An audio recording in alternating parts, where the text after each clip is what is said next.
Olá pessoal, me chamo Madison, estou aqui com minha colega Amanda e a gente está iniciando uma série de 3 vídeos com o propósito de apresentar a planilha de apoio ao desafio energia. A ideia desse material é entrar em um pouco mais de detalhe dentro dessa planilha para que isso sirva de apoio e suporte aos gestores e equipes das unidades hospitalares que venham a trabalhar no preenchimento dessa planilha. Em função dela ser um pouco extensa, ser composta por 13 abas, a gente dividiu a apresentação nos vídeos 1, 2 e 3, onde nesse vídeo 1 a gente vai tratar das 3 abas iniciais, que corresponde à aba Instruções, Ambientes e outros equipamentos. Iniciando pela aba Instruções, a gente tem a parte inicial, que é o cabeçalho de navegabilidade pela planilha, onde cada um dos botões já tem um link para redirecionar a, a aba que está referenciada. Seguindo isso daqui, a gente entra num breve resumo das seções que compõem essa planilha. Eu não entrarei na descrição de cada uma para que seja um pouco mais objetivo o vídeo, sendo que o detalhamento de cada uma dessas abas será feito nos seus respectivos vídeos. Uma parte interessante e que é fundamental para o entendimento e preenchimento dessa planilha é o código de cores. Amanda, você gostaria de comentar um pouco a respeito do código de cores? Claro. O código de cores ele foi pensado para facilitar, para que não fique nenhuma dúvida de que quais células os participantes têm que preencher ou quais células já seriam de um preenchimento opcional, por ser um dado de ser mais difícil de conseguir, ou até mesmo uma célula que está sendo utilizada no cálculo. Lembrando que a gente explica isso no guia e em cada uma das abas, caso tenha a gente lembra para vocês também no guia qual que é o código de cores utilizado, mas essa é a ideia. E você vai ver isso se repetindo por toda a planilha. Perfeito, muito obrigado, Amanda, e valeu por referenciar o guia, que é o institucional completo, onde trata com detalhes também cada uma das etapas do preenchimento da planilha. Aqui a gente já entra nos dados da instituição, que são basicamente os dados de identificação da instituição, e por fim o quadro de controle das versões da planilha. Bom, a aba seguinte, a aba Ambientes, Lembrando ela só que esses dados de instruções, vocês vão enviar essa planilha de volta pra gente. Então é por aí que a gente vai conseguir localizar os dados de cada instituição, tá? Pode parecer um pouco perfeito. repetitivo agora. Sim, sim. A gente está pensando esse vídeo nessa forma de fazer em 2 pessoas, porque a ideia é que seja um diálogo, para ficar um pouquinho mais fluido para quem nos ouça nesse instante. Dentro dessa aba Ambientes, a gente traz um apanhado mais geral das áreas ocupadas da edificação. E, para tanto, a gente inicia com a segmentação entre os ambientes que são climatizados e os ambientes não climatizados. Ainda dentro do ambiente climatizado, considerando que a ideia dessa planilha é que tenhamos uma leitura o mais próxima possível do real da instalação, para que isso permita que seja estimado de uma maneira mais precisa o consumo e, para tanto, seja identificado possibilidades, oportunidades de economia, a gente distingue o tipo de climatização em conforto e climatização especial. Por definição, a gente sabe que a climatização ela é voltada ao conforto e à segurança ocupacional dos ambientes, da segurança para a ocupação de dados ambientes, conforto e segurança ocupacional. A distinção entre conforto e especial nos leva a certas particularidades recorrentes em ambientes hospitalares, especialmente em ambientes onde os ocupantes se encontram mais sujeitos a riscos que estão envoltos na questão do controle e proliferação de bactérias, e ambientes que, de fato, necessitam de um controle mais fino de parâmetros que inibam a proliferação de contaminantes e que esse nível de controle mais fino acaba também implicando, em alguns casos, em um consumo maior em relação ao que seria um conforto com menos controle, um conforto apenas voltado uma climatização voltada apenas para o conforto. A gente listou alguns ambientes como exemplo, tal como para a climatização especial, a gente havia listado laboratórios, poderia se enquadrar também como climatização especial, salas cirúrgicas, unidades de tratamento intensivo, em ambientes com climatização voltada a conforto, poderíamos pensar em salas de fisioterapia, de recepção.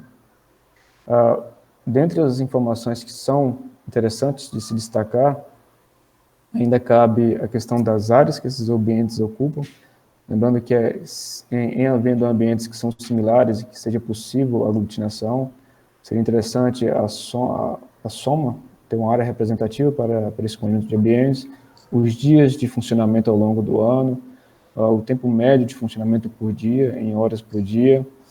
E uma outra informação que é coletada ainda neste campo, de uma maneira não tão detalhada, acabamos pegando em termos percentuais, que é o tipo de iluminação que é presente naquele ambiente. Isso ajuda a ter uma noção do que é gasto em termos de energia pela iluminação daquele ambiente, em função do tipo de tecnologia, em função da densidade luminosa que é recorrente nesse tipo de aplicação. E, por fim, uma outra informação que é extremamente relevante é o percentual desses ambientes, desses agrupamentos de ambientes que são atendidos por climatização central ou unitária, sendo unitária, tais como splits, ar-condicionado de janela, e centrais, equipamentos de maior porte pautados ao atendimento de múltiplos ambientes, tais como centrais de água gelada. Você gostaria de fazer alguma observação, Amanda, neste primeiro momento? Não, por enquanto não, Madison. Perfeito. Seguindo, a gente tem os ambientes não climatizados, em que a gente distinguiu entre os ambientes internos e externos, e segue um pouco da lógica do que foi empregado anteriormente para os ambientes climatizados, não cabendo, neste caso, a distinção entre climatização central ou unitária, sendo que a gente apenas distinguiu se existe ou não nesses ambientes a ventilação natural ou mecânica. Alguma informação a mais para essa aba, Amanda, que caberia? Acho que só dois comentários, que o primeiro é essa nota, só em referência a essa nota em cinza que aparece no canto superior direito, ela só é um aviso, um caso visual que a gente colocou, que é basicamente para te avisar caso você, na distribuição dessas últimas duas colunas, se você tiver colocado uma distribuição que supere 100%, ele vai te mostrar, mas é só um comentário. E uma coisa interessante que essa aba tem, que vocês vão perceber nas outras também, se você puder subir um pouco, Madison, é que ali em cima vocês podem ver que tem uma seção que ela vem colapsada, que é uma seção de resumo, que basicamente, depois que vocês preencherem os dados nessa aba e nas abas que também tem essa seção, a gente já traz alguns dados calculados para vocês. E aí vocês aproveitam aqui para lembrar, no caso, que todas elas estão em verde, porque esses cálculos são calculados, os cálculos são feitos de maneira automática. Então, em teoria, né, você não precisaria mexer. Isso aí já é uma maneira que a gente encontrou de retornar um pouco de informações já um pouco tratadas do que vocês estão preenchendo. Perfeito. Bom, lembrando que esse campo resumo é um pré-resultado que, em alguns casos, caberia em uma validação. Então, é uma primeira visualização desses dados de consumo. Mas já inicia um pouco do panorama geral de como que esses ambientes estão se distribuindo e o que isso acaba representando no todo. Perfeito. Seguindo para a aba Outros Equipamentos, você gostaria de comentar, Amanda, iniciar um comentário a respeito dessa aba? Claro, essa aba, ela é a segunda que compõe, no caso, a estrutura física do hospital, então a gente vai fazer algumas perguntas um tanto quanto gerais, e também a gente agrupou algumas perguntas que a gente tem com relação a outros equipamentos que são interessantes para a gente, que a gente chama de equipamentos energointensivos. São equipamentos que a gente entende que consomem bastante energia, mesmo que alguns num período muito limitado de tempo. Então, os primeiros que vocês podem ver que a gente pede algumas informações são tomógrafos, aceleradores lineares, equipamentos de ressonância magnética e hemodinâmica. A gente pergunta, então, para a gente, o importante é estimar o consumo desses equipamentos. Então, os dados que a gente colocou para vocês preencherem foi a quantidade, no caso desses equipamentos na unidade, o número de operações por ano e a potência unitária. Aproveito só para lembrar também que essa questão do número de operações por ano, qualquer dúvida que vocês tenham sobre como estimar esse número, em caso de, sabe, de haver sazonalidade nessa operação, a gente também está disponível para tirar dúvida. E também, caso tenha algum outro equipamento de porte igualmente grande, que vocês podem também entrar em contato com a gente para caso seja a situação da gente talvez acrescentar mais equipamentos aí. Perfeito. Isso. Em seguida, a gente faz algumas perguntas, então, com relação à climatização e refrigeração unitária. E aí eu vou falar um pouco junto das duas, porque as perguntas são um pouco semelhantes. No caso, a gente faz uma pergunta sobre a manutenção dos equipamentos, e aí, se vocês participaram de algumas conversas que a gente teve inicial, basicamente isso faz parte de monitorar um pouco sobre como que cada hospital tá com relação a isso, mas então, como é que a gente chama de mapeamento, né? Lembrando, Amanda, fazendo apenas uma observação, um adendo, a requisição dos dados de manutenção, neste momento, considerando que essa é uma planilha para levantamento energético, o objetivo dessa informação é basicamente para que consigamos estimar um pouco da depreciação do coeficiente de rendimento dos equipamentos de geração de frio, o COP deles. Tem relações empíricas, há referências bibliográficas que já citam que a depreciação desses equipamentos, depreciação da eficiência dos equipamentos, se dá em função da idade e da presença ou não de rotinas de manutenção. Então, o objetivo nesse momento de coletar essas informações sobre as operações de manutenção nos sistemas de climatização unitária e refrigeração unitária é basicamente para que dê suporte a uma estimativa mais precisa do consumo desses equipamentos.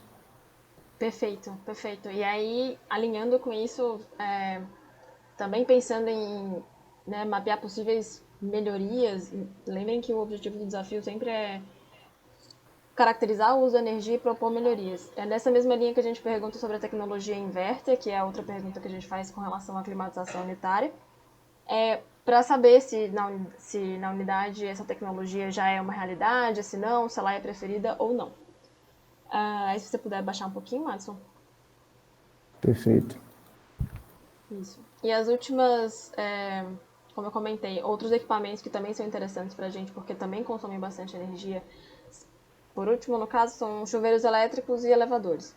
No caso dos chuveiros elétricos, a gente estima o consumo desse chuveiro através do número de banhos diários da unidade. A gente tentou aqui evitar que vocês tivessem que fazer o levantamento de 1 a 1 pela quantidade, pela potência unitária. Então, a gente pergunta o número de banhos diários para fazer uma estimativa em cima disso. Então, novamente, qualquer dúvida com relação a como estimar esse número, como se aproximar desse número de uma maneira realista, também podem falar com a gente.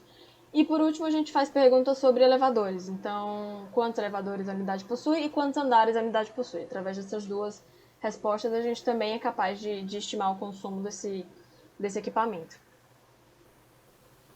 Perfeito, Amanda. Muito obrigado. Assim, a gente encerra esse primeiro vídeo. E aproveito para reforçar que tudo aquilo que foi colocado aqui está presente dentro do guia. E, além disso, a gente segue em completa disponibilidade frente a qualquer dificuldade que venha a ter mediante o preenchimento. É isso, pessoal. Obrigada pela atenção de vocês. Obrigado, pessoal.